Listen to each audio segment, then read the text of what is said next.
Sejam bem-vindos à ETEC Jardim Ângela, Céu Guarapiranga, Céu Guará, nesta noite de quarta-feira, ao vivo, aqui, juntinho com vocês. Nesta noite, recebemos ela, a doutora, advogada Marina Dantas.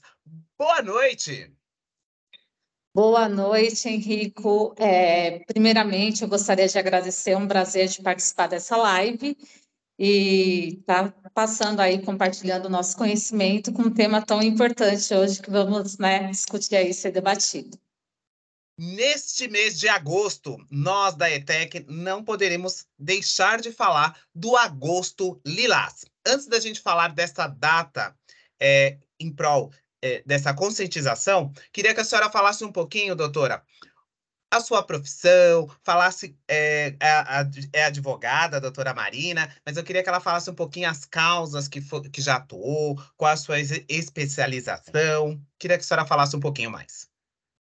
Vamos lá, meu nome é Marina Dantas Fernandes, sou advogada militante aí há 8 anos, sou especialista em direito civil, processo civil, sou especialista em direito penal, processo penal, e sou especialista no Tribunal do Júri também. Acabei recentemente de fazer uma pós-graduação nessa área, e hoje, recentemente, também eu me matriculei na Universidade Federal Unifesp em prevenção às drogas, tá? Hoje eu atuo especificamente no meu escritório, a gente tem uma equipe com vários advogados em várias áreas, mas a minha especialidade mesmo é dentro da área criminal, voltado também mais para a questão das vítimas, como assistente de acusação, do Ministério Público, aí pela vítima também, e a prevenção em relação à violência doméstica e contra a mulher, e essas questões também em relação ao feminicídio. Isso atualmente é a área que eu atuo. Sou professora também de Direito e palestrante. Que bom! Então, hoje nós temos aqui uma professora e também advogada que luta pela causa. Então, neste mês de agosto, nós falamos do Agosto Lilás. Então, o que se refere a essa data, doutora? O Agosto Lilás, ela se refere especificamente à Lei Maria da Penha, o combate e a prevenção em relação à violência doméstica. Todos nós sabemos que a Lei Maria da Penha, ela foi inserida, é a Lei 11.340 de 2006, tá? Foi nomeado em homenagem a Maria da Penha, Maia Fernandes, que é uma história bem conhecida em relação a toda a violência doméstica que ela sofreu em vista do seu marido, tá? Ela carece que virou um símbolo de luta contra a violência doméstica e o seu diploma legal ele foi criado em 2006 e a partir de lá, veio se modificando várias questões dentro da lei. Em especial hoje a gente vai trabalhar em relação às medidas protetivas. É bem interessante, né, professora, que a gente fala sobre esse mês, a gente fala sobre as mulheres, e a senhora traz uma grande mulher, Maria da Penha, e a gente vê que a violência, né, acontece primeiramente ali nos fatores psicológicos, né, dessa pessoa, dessa mulher, depois Sim. vai para o moral, o físico e até mesmo o sexual. E a abordagem desta campanha, né, do Agosto Lilás, vem em prol dessa conscientização. A senhora traz aí para nós, né, esses elementos do qual a Maria da Penha sofreu e eu trouxe esses demais elementos para colaborar para esse processo. O que modificou aí a lei ao longo desses anos, da Maria da Penha para cá, o que modificou nesse processo como um todo? Então, hoje, especialmente, que é a Lei 14.550 de 2023, que ela foi sancionada pelo nosso atual presidente, inseriu dentro do artigo 19, mais 3 parágrafos e acrescentou o artigo 40A. E eu vou estar falando para vocês da importância, que veio nesses artigos, que teve relação com outras modificações dentro da lei, mas mais especificamente em relação à medida protetiva. O que seria a medida protetiva? É uma forma cautelar da mulher se proteger para que não ocorra alguma coisa pior no futuro. Então, eu gostaria de estar falando um pouquinho em relação a esses artigos, dando um pouquinho de ênfase, né, fazendo a interpretação da lei e trazendo para a nossa prática o dia a dia na sociedade, como a mulher ela pode se proteger, como ela deve agir, e ao mesmo tempo conscientizando toda a população, porque isso é uma questão cultural. A gente acredita que a gente só vai mudar não somente através das leis, que hoje em dia são bem eficazes, né, mas através da educação, da cultura, porque essa questão da violência doméstica, a gente sabe que é uma questão cultural que vem, né, desde a era, os nossos bisavós, tátaros e assim em diante. Então, conforme a nossa sociedade vai evoluindo, automaticamente a lei tem que acompanhar a sociedade para proteger toda a população, né, como um todo. É isso. Vamos É lá? bem. Vamos lá. E a senhora falando rapidamente, e isso já acontecia desde os nossos antepassados, né? Todo esse processo, e hoje que vem muito latente, né? Desde Maria da Penha, porque né, a lei e tudo, e traz o nome dessa grande mulher, e a senhora faz né, toda essa analogia de tudo o que nós já passamos aí ao longo dos anos. Então, pode começar. Então, em relação à alteração, né, das questões da medida protetiva, a primeira coisa a gente vai falar do artigo 19, que acrescentou o parágrafo 4º, que fala assim: as medidas protetivas de urgências serão concedidas em juízo de cognação sumária a partir do depoimento da vítima, né? O que isso significa? O juiz, ele não precisa se aprofundar nos fatos. Ela existe como uma cautelar, né? Antecedente até mesmo um processo criminal, então ela está ali numa forma mais rasa do que oferecer uma denúncia criminal, porque o foco dela é a prevenção de evitar algo futuro, tá? Então, hoje em dia, o que acontece? Continuando o que a lei fala, perante a autoridade policial ou da apresentação de suas alegações escritas, é o primeiro ponto. Eu vou separar por parágrafo, tá? Sim. Então, basta hoje a mulher estar se dirigindo até uma delegacia, né? De preferência DDM, que é Delegacia da Defesa da Mulher, aqui na Zona Sul. A nossa DDM está localizada do lado ali da 11DP, distrito aqui de Santo Amaro, tá? Estamos com projetos também, eu participei de umas reuniões aí dentro da Subprefeitura Capela do Socorro, de estar desenvolvendo, implantando outras DDMs aqui na Zona Sul, né? Com pessoas, de preferência mulheres, delegadas especialistas no assunto, policiais preparadas para esse tipo de situação, tá? Então, hoje em dia, o que acontece? A partir do depoimento da ofendida, ou seja, não precisa de outras provas para concessão dessa medida. Basta a palavra da vítima, tá? Então, ela vai chegar numa delegacia, ela vai relatar o que está acontecendo, e dali, né, a presidente, que é a delegada de polícia, junto com a escrivã, vai colocar tudo num papel e vai estar enviando para o juiz, através da sua convicção, que no prazo aí, dentro mais ou menos de 48 horas, essa medida vai ser deferida ou não. Contudo, temos uma observação, tá? Poderão ser indeferidas no caso de avaliação da autoridade de inexistência de risco à integridade física, psicológica, sexual, patrimonial ou moral da ofendida e de seus dependentes. Ou seja, basta a palavra da vítima. Só que, no caso, a autoridade que estiver recebendo essa denúncia, que pode ser tanto uma autoridade policial, como essa denúncia, como a gente fala, por escrita, oral, diretamente no Ministério Público, diretamente na vara da violência doméstica também, você não precisa estar indo também diretamente na delegacia, vai avaliar não através de provas, mas através do seu depoimento, no caso do depoimento das vítimas, se vai deferir ou não essa medida, né? É isso. E o que pode ser considerado também, que poderão ser indeferidas no caso da avaliação, né, pela autoridade, se há o risco ou não de sofrer alguma lesão. No caso da autoridade policial ou do juiz, do MP, da própria justiça, entender que não há nenhum risco, isso deve ser fundamentado. Então, qualquer decisão tem que ser fundamentada.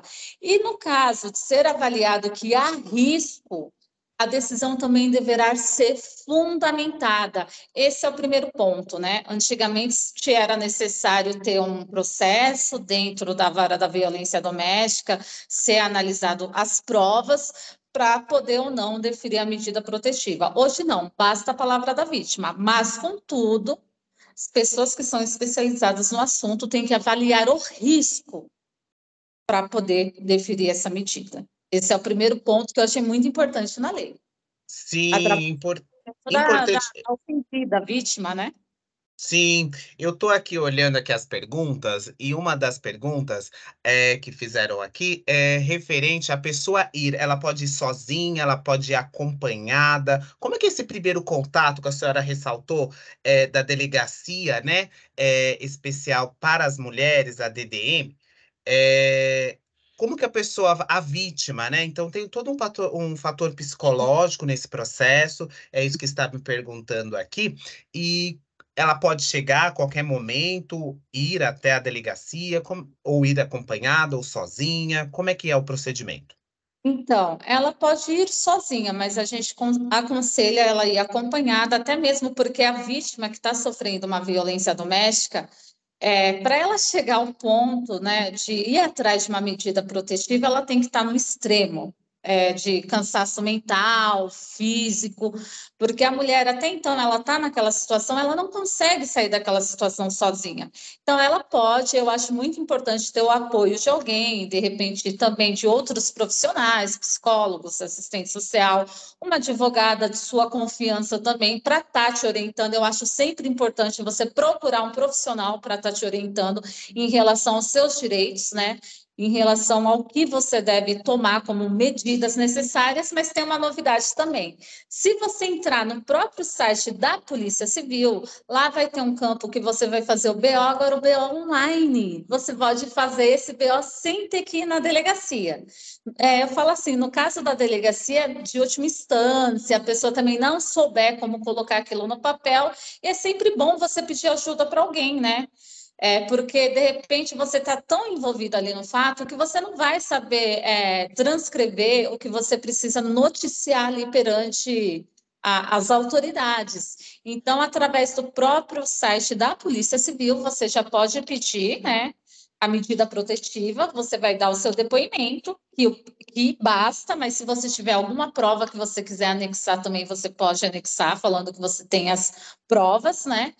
E automaticamente, no prazo aí, mais ou menos de 48 horas, o oficial de justiça vai estar entrando em contato com as partes, tanto com o agressor como com a vítima, né? Falando da decisão, principalmente no caso da decisão ser deferida pelas autoridades, e aonde deve se manter a distância, tá?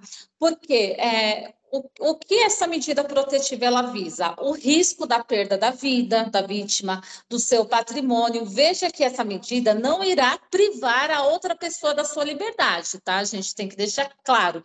Mas ela serve para manter uma distância da outra pessoa. Caso não cumpra, aí sim poderá ser privado da sua liberdade. Mas até então, não é um processo judicial, tá? A medida é uma forma de proteger a mulher contra a violência. Essa medida não está vinculada ao processo penal.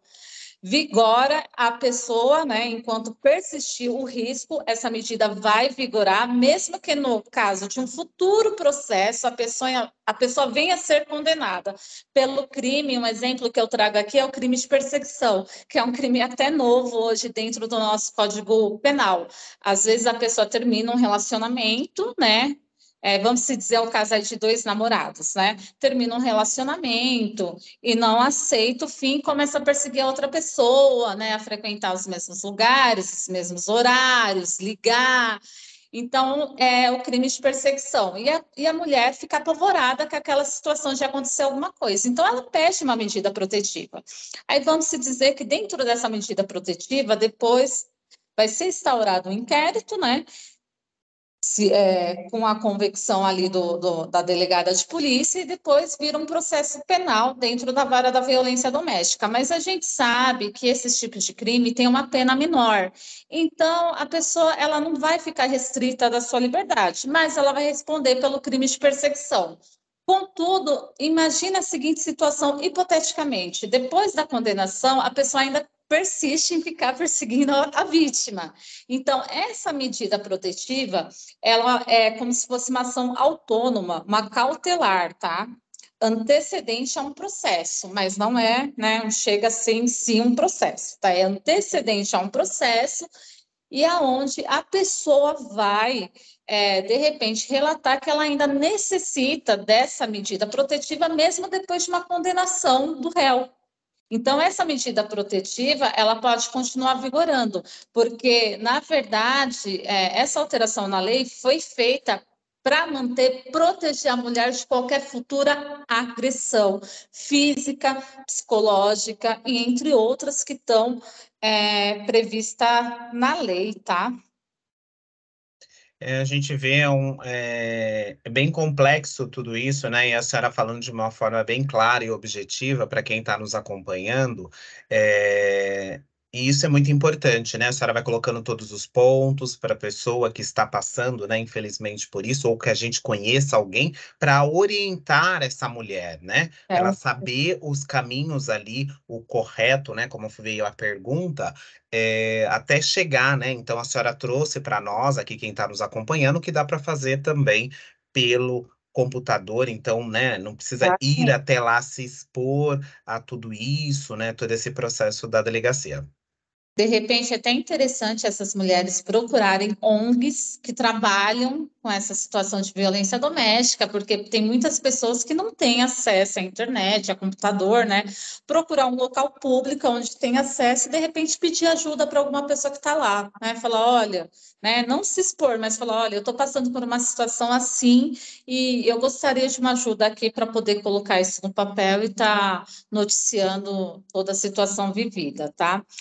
Outra questão importante também, a medida protetiva, ela não é uma cautelar dentro do processo, ela é uma cautelar de vida, a proteger a pessoa, sendo que a medida protetiva é um processo em si, um processo autônomo, sem vincular a um processo. Essa situação está prevista também no parágrafo 6º, né, da lei, que deverá ser avaliada para ver a necessidade de se manter essa medida protetiva. Eu proponho aqui para as pessoas que estão nos assistindo, aqui no nosso canal, os nossos seguidores, uma reflexão sobre o recurso dentro de uma medida protetiva. Qual seria o meio adequado, tendo em vista que não há uma previsão legal, enquanto ela não se vincular a um inquérito policial, tá? A gente tem que falar também, observando aí, que às vezes tem uma medida protetiva e a pessoa quer se defender dessa medida protetiva ou, de repente, ela não foi deferida. E como ela ainda não é um processo, é uma ação autônoma, e às vezes não está vinculada ainda a um inquérito, de repente ela é indeferida. Hoje a gente não tem uma jurisprudência, uma lei pacificando isso, no certo? Seria abrir outra medida protetiva, né? Trazer novas informações, no caso dela ser indeferida, mas eu gostaria que todos fizessem essa reflexão. No caso de uma medida protetiva dela ser indeferida, qual seria a medida cabível aí, tá? Quem sabe numa próxima live a gente discuta isso daí e já venha alguma pacificação pelos nossos tribunais de justiça. Muito boa a reflexão da senhora, né? Já fica já para uma próxima live para a gente também falar sobre isso, é muito importante. E quais outras alterações que a senhora observou que teve, que a senhora queira falar? Então, vamos falar aqui do parágrafo 5º, né, do artigo. As medidas protetivas de urgência serão concedidas independentemente da tipificação penal, tá?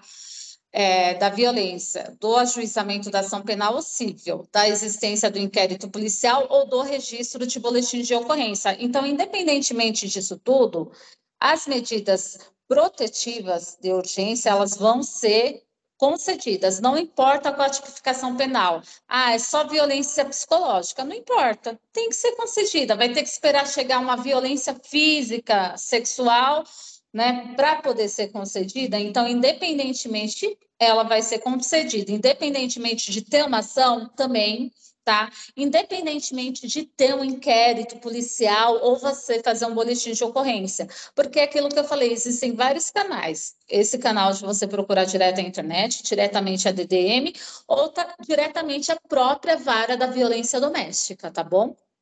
Então, independentemente de vários fatores, você não vai precisar tipo, ir primeiro na delegacia, aí depois ir para o fórum. Então, você tem vários canais aí alternativos para estar buscando ajuda. Uma coisa não fica dependente da outra. É isso que eu quero deixar claro. Uma pergunta, doutora, que veio aqui é referente à mulher sofreu agressão, enfim, ela precisa de ajuda. E as crianças, o filho, quando tem filho nessa história, como é que fica esse processo aqui? Uma pergunta, ela precisa de ajuda, a mulher e os filhos ficam como? Então, nesse caso, além da medida protetiva de afastamento do lar, depois é bom a mulher procurar a defensoria pública, se ela não tiver condições financeiras de arcar com um advogado, procurar um advogado, né? Mas dentro da própria medida protetiva vai vir um rol, onde o juiz vai falar que o agressor, sendo pai, tem que manter o mesmo estado quo que os filhos tinham antes, então ele não vai poder deixar de dar nenhum tipo de assistência financeira ou material. Ele só vai ter que manter a distância tanto dela como dos seus dependentes, tá? Essa medida protetiva também se estende aos seus dependentes. Caso isso não ocorra o cumprimento, aí é bom ela procurar uma ajuda de um profissional, né, para estar fazendo valer até mesmo essa medida protetiva e já entrar aí com um processo de divórcio, com pedido de alimentos e fixação da guarda dos menores, tá bom? Ah, tá certo, então. Foi uma dúvida aqui de de uma internauta perguntando para nós referente às crianças ali, os filhos. Tá, ok. E mais uma questão aqui, né? Em relação aos artigos, a alteração, as medidas protetivas de urgência vigorarão, persistirão, enquanto tiver o risco à integridade física, psicológica, sexual, patrimonial ou moral da ofendida e de seus dependentes, tá? E a gente vai para o artigo 40A. Esse artigo 40A ele foi inserido na Lei Maria da Penha, que fala assim: esta lei será aplicada a todas as situações previstas no artigo 5º, independentemente da causa ou da motivação dos atos de violência ou condição do ofensor ou da ofendida. Ou seja, eu não preciso provar a motivação. Se for de gênero, basta a presunção se a vítima é mulher, coabitação ou relação de afeto. Aí sim já fica configurado um crime de Maria da Penha. E mais alguma pergunta? Não, por enquanto não. Pode continuar. Por fim, né, gostaria de deixar uma reflexão, né? A gente já abordou todos os pontos que teve aí em relação à alteração da Lei Maria da Penha, sobre essa alteração em relação às medidas protetivas, que vocês deixem dúvidas aí. E é isso, bons estudos. Interessante a sua fala referente a isso, às mudanças, né? A senhora, como atua, né, na área, sendo advogada, o que que a senhora vê como positivo? O que era anteriormente, né, nesse processo que foi feito a lei e não tinha esses parâmetros? Quais foram as dificuldades? A senhora, como que atua na área, a sua opinião? Que a senhora viu que foi benéfico nesse processo dessas mudanças com as novas diretrizes? Em relação às próprias alterações que teve agora das medidas protetivas, né, que ela está agindo com uma forma mais eficaz dentro da sociedade, de uma forma mais célere também. E essa questão de viabilizar, a gente tem vários canais hoje, várias alternativas, entendeu? E assim, o que eu vi antigamente, né, com o passar dos anos, quando foi criada a Lei Maria da Penha, a mulher ia abrir um BO, e dependia da representação dela querer seguir com aquilo ou não, e ela desistia no meio do caminho. Hoje em dia, não, isso não pode mais. E a questão da medida protetiva, muitas vezes a mulher tem medo de abrir uma medida protetiva contra o seu companheiro, porque às vezes ela fica na cabeça assim, ah, mas é o pai dos meus filhos, ah, mas se eu abrir uma medida protetiva, um processo contra ele pode piorar a situação. O que tem que deixar claro que a medida protetiva é uma medida cautelar para proteger a própria vida dela, a própria dignidade dela como pessoa humana, tá? É uma proteção que só vai virar processo quando foi instaurado um inquérito, se ter a necessidade de virar um processo, porque às vezes essa questão da medida protetiva já vai inibir a pessoa de cometer outros atos ali para frente. O problema é assim, que a nossa população é tão carente de informação e às vezes a pessoa pensa, ah, eu já estou com uma medida protetiva, então a mulher já acabou com a minha vida. Não, a medida protetiva é até para proteger o próprio homem. De acontecer alguma coisa e ir direto para um processo criminal aí dentro da vara da violência doméstica. Então a gente fala que essa medida protetiva ela não protege só a mulher. Ela acaba protegendo até a própria outra pessoa, que pode ser um homem, pode ser mulher, né? Basta ter aí a relação dentro dos quesitos da Maria da Penha, então vai acabar protegendo ambos os lados. E essa questão é que nem eu falei, é muita questão cultural, de educação. Então, acho que a partir do momento que a gente começa a levar essas informações para a área da educação e essas informações começam a chegar na nossa sociedade, dentro dos lares dos nossos alunos, explicando para os pais o que seria uma medida protetiva, o que é uma Lei Maria da Penha, entendeu? E a gente conscientizando a população da importância dela dentro da nossa sociedade. A gente vê pela paleta de cores, né? Agosto, lilás, e a gente vê dessa importância, né? Hoje as empresas, hoje todos os segmentos, como a própria senhora disse, as escolas, nós que somos do ramo escolar, trazendo esse tema para que os nossos alunos, a comunidade escolar, tenha esse acesso a essa informação, né, de campanha, né, não é não, todo esse processo, porque às vezes vai passando, como a senhora mesmo ressaltou, de cultura, né? É normal. Não, não é normal, né? Então a senhora, no início da sua fala, a senhora trouxe, o bisavô, o tataravô, então isso já acontecia, mas era normal, né? Não, não é normal, né? Existe a lei, né? Então Maria da Penha, que a gente sempre fala e ressalta dentro da sala de aula. Então isso é muito importante, das campanhas do não é não, e ressaltando cada vez mais live como essa, né? Agora à noite, e todo mundo nos assistindo, e quem for assistir depois da gravação, tenha isso como consciência, né? E a senhora traz pontos agora muito importante, falando da medida protetiva que vai proteger ambos os lados, né?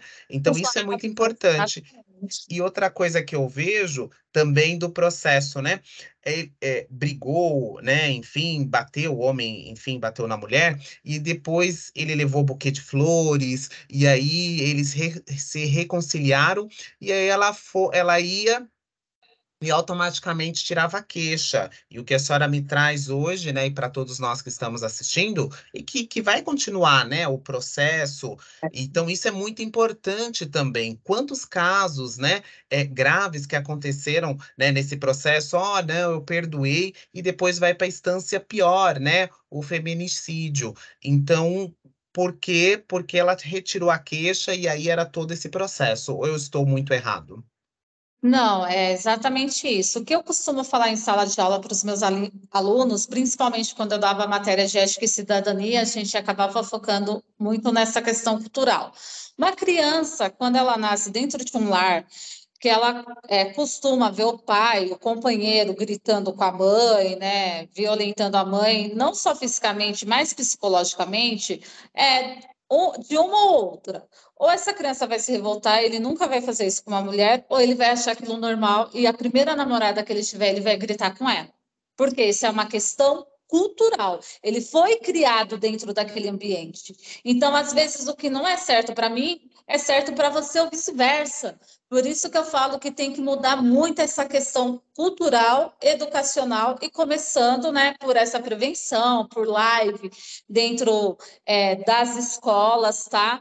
e que nem a gente está falando aqui. E muitas vezes a mulher que acaba, né, entrando aí em relação ao crime de feminicídio, acaba sofrendo um crime de feminicídio que não está nem aqui muitas vezes para contar a história, 100% você pode verificar o histórico da vida passada dela, ela já vem sofrendo violência doméstica. Só que dependendo da situação, ou ela é dependente do marido financeiramente. Hoje, graças a Deus, vamos se dizer, eu acredito que 80% das mulheres hoje, como eu, são independentes profissionalmente, tudo. Mas antigamente a gente sabia que não era, a mulher dependia do marido, a mulher era considerada um patrimônio do marido. Então, muita coisa mudou dentro do Código Civil, a mulher não tinha direito a voto.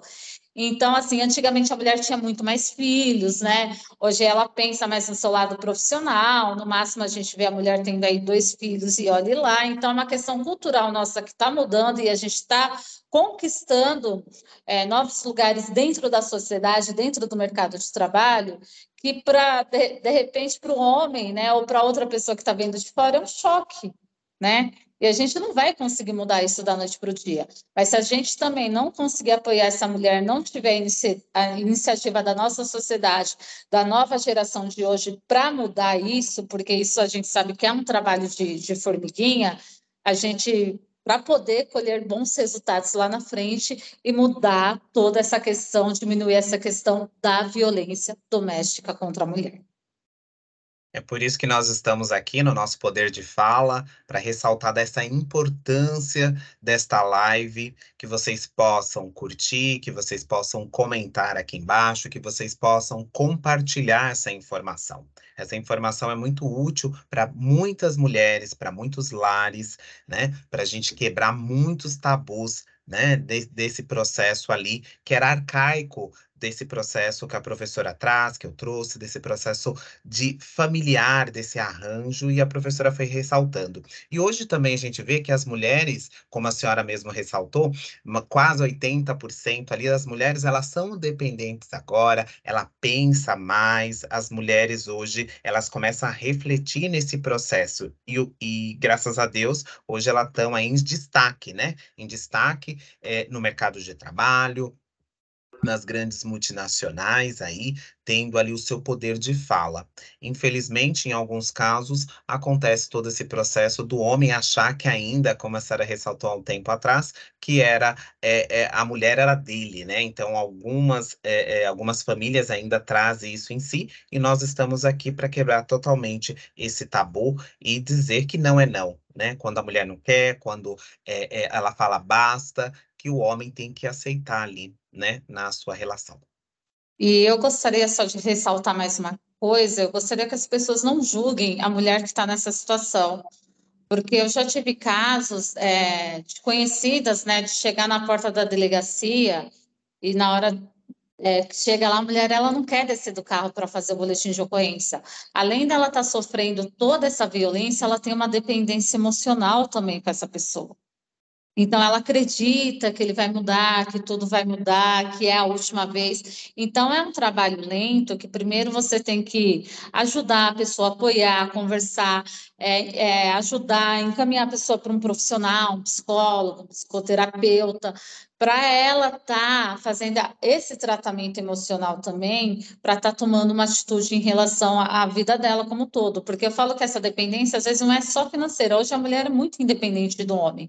Mas tem a dependência emocional, que eu acho que a dependência emocional hoje em dia é muito pior, porque hoje em dia, graças a Deus, o nosso mercado de trabalho vem evoluindo, a área da educação vem evoluindo. Se a gente for ver hoje, dentro de várias unidades dentro do Estado, como ETEC, FATEC, Unicel, tem vários cursos gratuitos. Hoje, eu falo assim, só não estuda quem não quer, tá?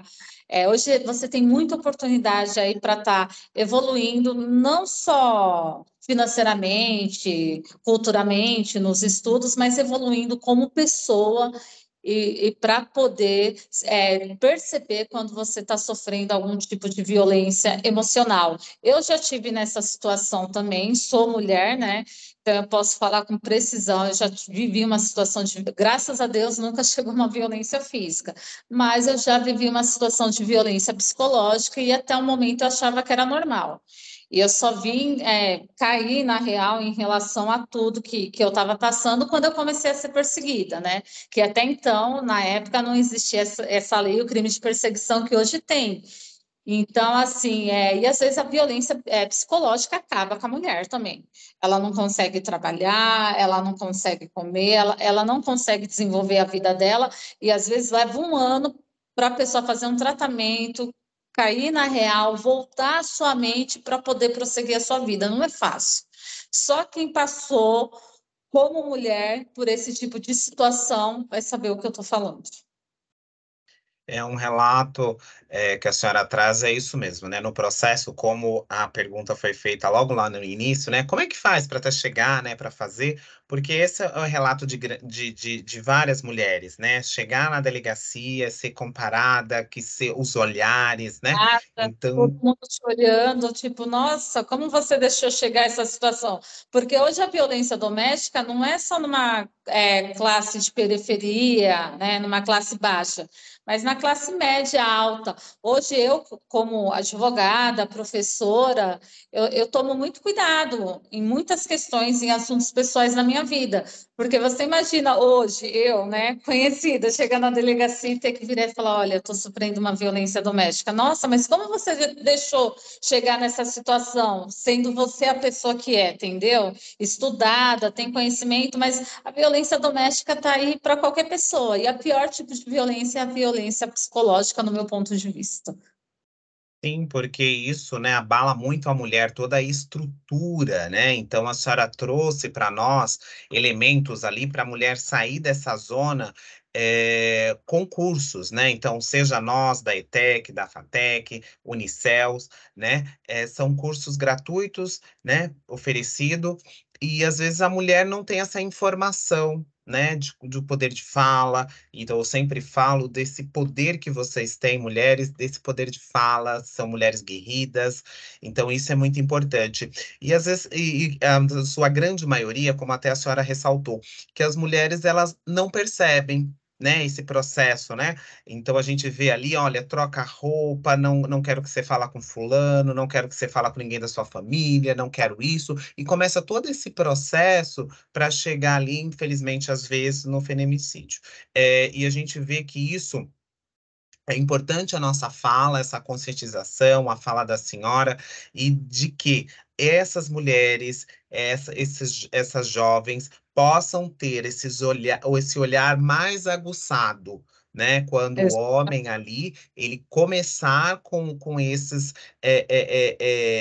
nãos, né? Não faça isso, não faça aquilo, eu acho melhor você não ir com essa roupa, eu acho melhor isso, e no final você fica refém de todo o processo. Exatamente. Eu queria aproveitar a oportunidade, tá? Além da Lei Maria da Penha, quem quiser, tiver interesse aí em jogar no Google, tá? Eu tenho 2 artigos publicados no meu nome em relação a esse tema e em relação ao feminicídio. Então, se vocês jogarem lá, Marina Dantas Fernandes e Silva, vocês vão poder ter um pouquinho mais aí de conhecimento em relação à parte histórica da lei aí em relação à violência doméstica até o feminicídio. Ah, vamos fazer assim. Depois a gente deixa aqui abaixo da live, a gente deixa o link para vocês também entrarem para conhecer o trabalho da professora e doutora Marina Dantas, que esteve conosco hoje aqui falando um pouquinho sobre o Agosto Lilás. Lembrando que é um mês de conscientização referente a esta lei, da Lei Maria da Penha, e a professora e advogada ela trouxe as alterações, que isso facilitou a vida ali das mulheres nesse processo como um todo. Não é isso, doutora? É isso mesmo. E eu gostaria que, se vocês tiverem algum outro tema, alguma outra pergunta, deixa aí no nosso canal para a gente trazer na próxima live aí para vocês.